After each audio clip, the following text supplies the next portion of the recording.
Hello everyone, welcome to my YouTube video. In this video, I am going to summarize about my internship experience.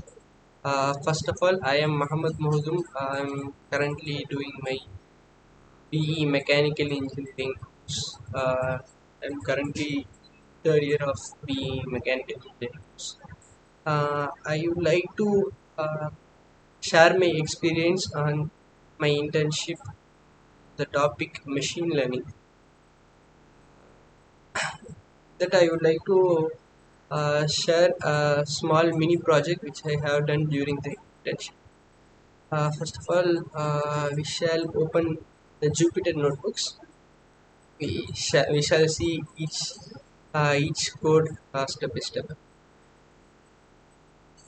Uh, the first cell we are importing all the necessary libraries such as TensorFlow, Keras, Pandas, NumPy, Matplotlib, Scikit-learn, image libraries, and random and OS. Then we are loading the file train mnist.csv file into a variable called data. Then we are taking the label from the data, and then we are dropping the label, and at the same time we are loading another file called testmnist.csv. These are the files with which we are going to work with. For visualization purpose, we can print one of the image, and we can see how our data looks like. For example, uh, this image is one. This image is 0.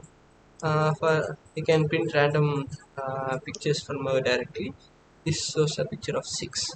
Actually, the color is black and white. Jupyter Notebook enhances the color in this yellow and bluish background. Actually, the color is black and white. And this is 8. Okay. Uh, then we are defining function called save images. What this function do is it takes each and every image and save the image in a directory. For example, we have the root directory as this, then train directory, then validation directory. Then we split the images into train data and test data. Validation data. So for that the ratio is, we have set the ratio as 0.9 as it seems effective for me. Then I am using the function save images. The images save, this function saves the image, the data and the label in root uh, directory as per the norms train directory and validation directory, along with the split size 0.9. Okay.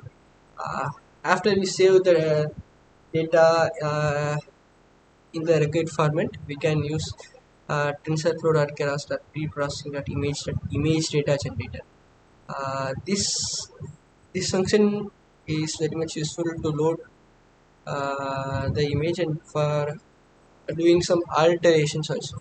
For example, we can rescale the image from usually pixel values will be in 0 to 255. We have to normalize it, so we can rescale.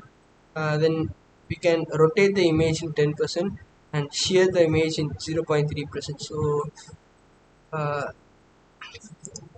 so we can get more number of data with small data set. So these are data augmentation techniques.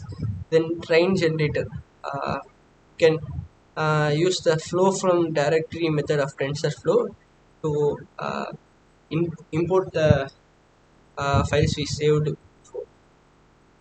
The target size is 28 comma 28 as our pictures are in shape of 28 comma 28. Batch size is 32. This is the magic number 32. Then class mode is pass. Shuffle is true because we have to shuffle to get rid of overfitting, and color mode is grayscale as our image is grayscale. So I am doing the same for the validation data also. Note here that I am not doing rotation and shear for validation, because uh, we have to validate with original data, not with argumented data. Okay. Then we are importing some functions. From functools I'm importing partial function. This function creates a wrapper, so which we can use repeatedly often. Okay, then this is my model. uh, this model is inception layer.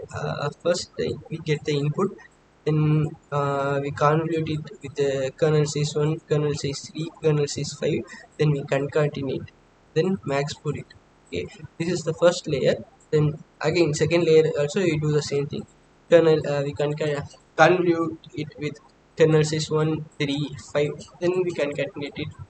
Okay, similarly A we do for 5 times. Then at the end we are flattening the convoluted image, then batch normalization, then it ends with some dense layer, dropout layer, batch, again batch normalization, dense, dropout. Okay, finally we get the out. This is our model. We have used the dropout methods because it is very much important to prevent overfitting. For this prevent overfitting, we are using dropout methods. Okay. Then it is this this is one type of model, and this is also another type of model. We can use both, but for our convenience, we are going with inception layer network, as it is much helpful and it gives more accuracy. Okay, after defining the model, we are going to compile it. In the compile function, there are three important parameters: the loss, optimizer, and metrics. For the loss function, we are using sparse categorical cross entropy, because our data set is sparse categorical.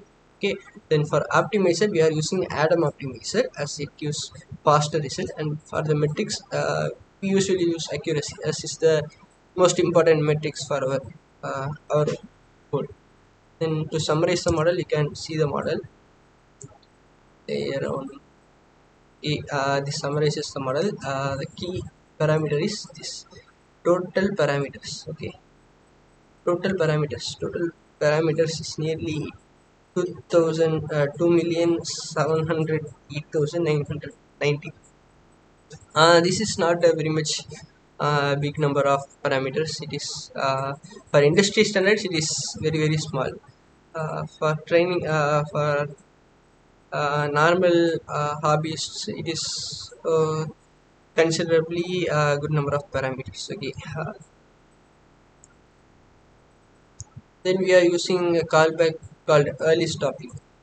What this callback do means, if the training accuracy, validation accuracy is not increasing after five five epochs, then it will stop the training and use the best result. Okay, then we can see how many batches are there. Train dot, this is a magic function, dash dash len dash dash, this is a magic function. This gives how many batches are in our training generator.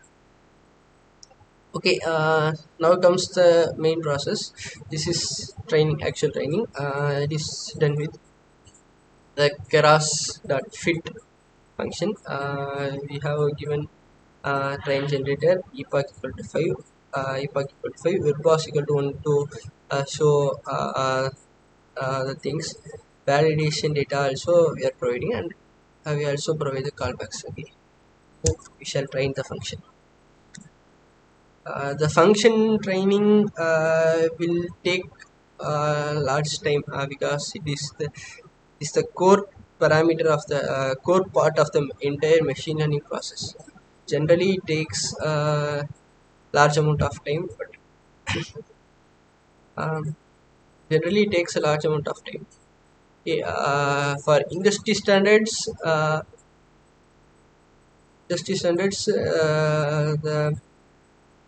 model training time will be very high because the data set is in terabytes of information. Train such a large amount of data, it will be very costly and very time consuming process. For such large works, they are usually using things called cloud computing, like that things. In nowadays can we are using in Jupyter notebook.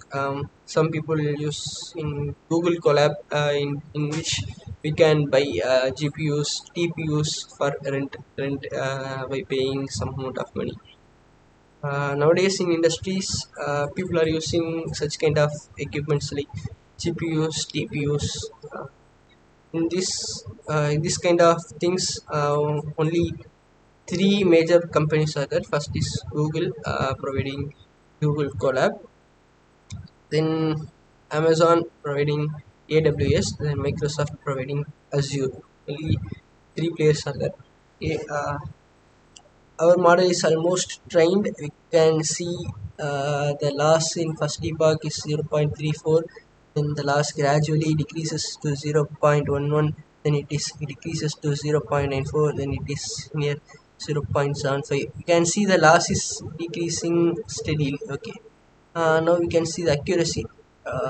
First it is 0.89, then 96.96, then 0.97, 0.98, then 0.98, a little bit increase. Okay, we can see the steady increase in the accuracy of our model and the steady decrease in the loss of the model. But more important than the accuracy, the thing which is very much important is the validation accuracy. You can see the validation accuracy is 0.9748, then it increases to 0.9812, then it increases to 0.9850, and then it increases to 0.9857, then it decreases a small quantity by 0.9845. It usually happens. Sometimes the validation accuracy decreases a little bit due to overfitting, but it is nothing to worry about. Uh, in this, we are getting validation accuracy of 0.9748 in the first epoch itself. This is because we are using more batch size and more data, so the model converges to 97 percentage in the first epoch itself. It is truly a remarkable idea. Okay, finally we got 90% validation accuracy. This is comparatively a satisfactory amount of accuracy. So yeah, that's it. Then we can plot the accuracy and validation curve, and we can study how the accuracy and validation curve works. Okay, that's it to the end of the video. In this, I have shared small mini project I have done in the internship. I hope this video is useful. Thank you for listening. Thank you.